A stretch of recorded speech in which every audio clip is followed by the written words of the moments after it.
மக்களுக்கும் அருமை உறவுகளுக்கும் வணக்கம். எவ்வளவு பெரியவர்கள் எல்லாம் இருக்கிறார்களே, நம்ம எங்கே நீண்ட நேரம் பேச சொல்லிவிடுவார்கள் என்று நினைத்திருந்தேன். அப்படி அல்ல, மிக விரைவாக முடித்துக் கொண்டு என்று சொல்லியிருக்கிறார்கள். மிக்க நன்றி. நான் ஒரு சில வார்த்தைகளை மட்டும் சொல்லி முடிக்க விரும்புகிறேன்.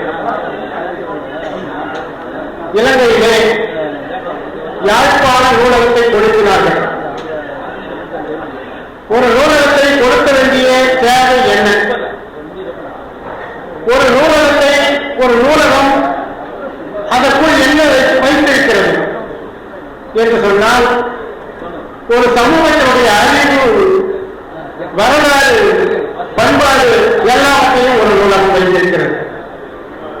ஆகையினால் ஒரு இனத்தை அழிக்க வேண்டுமானால், அதனுடைய வரலாற்றை அழிக்க வேண்டுமானால் அந்த நூலகத்தை கொடுக்க வேண்டும் என்று எதிர்ப்பு தெரிகிறது.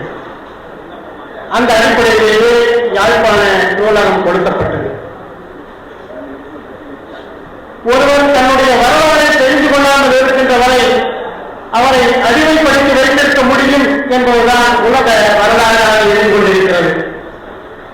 அந்த அடிப்படையிலே தான் நம்முடைய பாடப்புத்தகங்களிலும் கூட ராஜராஜ சோழனை பற்றியோ, ராஜேந்திர சோழனை பற்றியோ, நரசிம்ம பல்லவனை பற்றியோ, சேரன் செங்குட்டுவனை பற்றியோ, பாண்டியனை பற்றியோ நமக்கு படிப்பித்ததை காட்டிலும், அக்பரை காட்டிலும், அக்பரையும் அவுரங்கசீப்பையும் அசோகரையும் நமக்கு சொல்லிக் கொடுத்திருக்கிற வரலாறு தான் நாம் கண்ட வரலாறாக இருக்கிறது.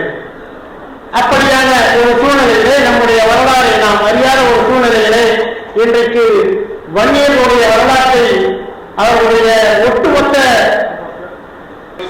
வரலாற்றை தொகுத்திருக்கிற ஒரு பெரிய வெற்றிகமாக, பெரிய செல்வமாக இன்றைக்கு நமக்கு கையெழுத்திருக்கிறார் ஐயா இறைவன் அவர்கள். அதற்காக இந்த வன்னிய சமூகம் என்றென்றைக்கும் நம்பிக்கடன் கொண்டதாக இருக்க வேண்டும் என்பது ஒன்றாகும். சிலை எழுப்பது எப்படியோ அப்படி இந்த நூற்றாண்டிலே இந்த வரலாற்றில் வன்னிய மகாவம்சம் என்பது ஒரு முக்கியமான ஒரு மைல் கல்லாக நமக்கு அமைந்திருக்கிறது. தங்களுடைய வரலாற்றை அறியாத வரைக்கும் எந்த ஒரு இனமும் எழுந்து போராட முடியாது, அவருடைய உரிமைகளை பெற முடியாது என்கின்ற நிலையிலே இந்த புத்தகத்தை படிக்க வேண்டியது நம்முடைய கடமையாகும். அதுவும் குறிப்பாக நாம் பல்வேறு இதற்கு முன்பாக பேசியவர்கள் சொன்னார்கள், நாம் கலையிலே பெரிய ஆளாக இருக்கிறோம், படைப்பாளர்களாக இருக்கிறோம், கல்வி வல்லர்களாக இருக்கிறோம், ஆனால் ஏன் நாம் இன்னும் இப்படியே இருக்கிறோம் என்ற கேள்வி நமக்கு உணர்த்துவது ஒன்றே ஒன்றுதான். அரசியல் அதிகாரத்தை பெறாமல் எந்த ஒரு மாற்றத்தையும், எந்த ஒரு இனமும், எந்த ஒரு சமுதாயமும் அடைய முடியாது என்பதுதான். அந்த அரசியல் அதிகாரத்தை பெறுவதற்கான படிக்கட்டாகத்தான் இந்த புத்தகத்தை நாம் பார்க்கிறோம்.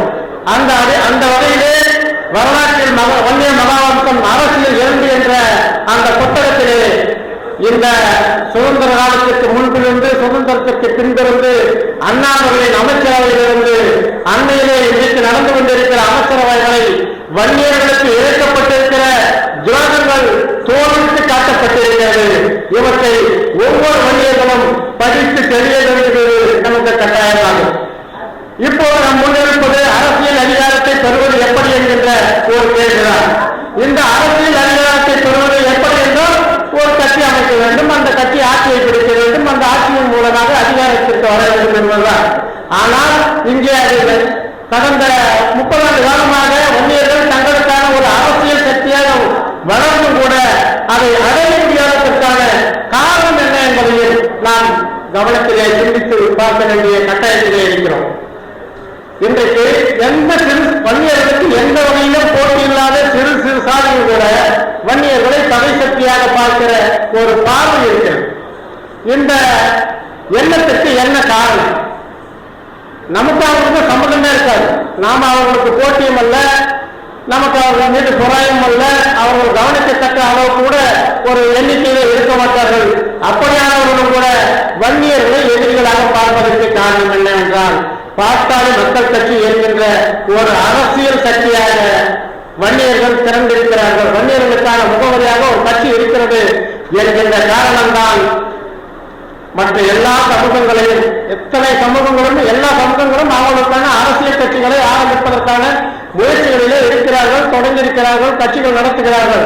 ஆனாலும் யாரும் வெற்றி பெற முடியவில்லை. பாட்டாளி மக்கள் கட்சி ஒரு கட்சியாக, ஒரு வன்னியர்களுக்கான ஒரு அடையாளமாக இருக்கிறது என்கின்ற காழ்ப்புணர்ச்சி தான் இன்றைக்கு அவர்களுக்கு நம் மீது இருக்கின்ற அந்த வெறுப்பிற்கு காரணம்.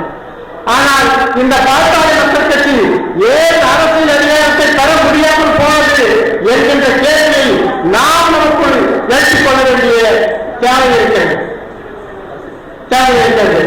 அந்த தேவையை அடைவதற்குத்தான் வடதமிழ்நாடு முன்னேற்ற கட்சி இன்றைக்கு தொடங்கப்பட்டிருக்கிறது. இந்த வடதமிழ்நாடு முன்னேற்ற கட்சி மட்டும்தான் நமக்கான விடிவை பெற்றுத்தர முடிகின்ற சூழலை உருவாக்கும் என்று நாம் நம்புகிறோம். குற்றப்படை இல்லாத ஒரு தலைமையினால்தான் ஒரு அரசியலை முன்னெடுத்து செல்ல முடியும் என்கின்ற நிலையிலே நமக்கான இந்த அமைப்பு சிறியதாக இருந்தாலும் கூட இன்றைக்கு 10% இடஒதுக்கீட்டிற்கு பல்வேறு தடைகளும் இருக்கின்றன. சில நாட்களுக்கு முன்பு மருத்துவர்கள் ஸ்டாலினை சென்று சந்தித்திருக்கிறார்கள். அவர்கள் 10% தான் பேசுபொருளாக இருந்தது என்று வெளியே சொன்னாலும் தேர்தல் அரசியல் கூட்டணி அதற்கு பின்னாலே இருக்கக்கூடும் என்கின்ற சந்தேகம் நமக்கு இருக்கிறது. எந்த காலத்திலும் 10% வன்னியர்களுக்கு கிடைத்துவிடக் கூடாது என்கின்ற எண்ணம் கொண்ட திமுக ஒரு நாளும் தமிழர்களுக்கு நல்ல செய்யாது, வன்னியர்களுக்கு நல்லது செய்யாது. அப்படிப்பட்ட அந்த கட்சியோடு கூட்டணி வைப்பது என்பது நமக்கு சவக்குழி தோன்றுகிற ஒரு வேலையாகத்தான் இருக்கும். ஆகையினால் அதை முறியடிக்க வேண்டும். வடதமிழ்நாடு முன்னேற்ற கட்சி இந்த தேர்தலிலே காப்பளிக்கட்டும். இந்த தேர்தலிலே அதற்கு ஆதரவுகளை திரட்டுவதற்கான வேலைகளை நாம் செய்வோம். அரசியல் நேரம் மட்டும்தான் நாம் வாழ்வு விடுவதற்கான வழிகளை திறக்கும், கதவுகளை திறக்கும். அந்த கதவுகளுக்கான அடித்தளமாக இந்த வரலாற்றில் வன்னிய மகாவர்க்கம் என்கின்ற இந்த தொகுப்பு நூல் உதவும். அந்த வகையிலே இந்த நூலை பெரும் பாடுபட்டுக் கொண்டுள்ள ஐயா இறைவன் அவர்களுக்கும் இதற்கு ஆதரவளித்திருக்கிற உங்களுக்கும் வாய்ப்பு கூறிய அனைவருக்கும் நன்றி கூறி முடிக்கிறேன். அச்சமில்லை சேனலை சப்ஸ்கிரைப் பண்ணாதவங்க சப்ஸ்கிரைப் பண்ணுங்கள். சேனலை லைக் பண்ணுங்கள், ஷேர் பண்ணுங்கள். தேங்க்யூ.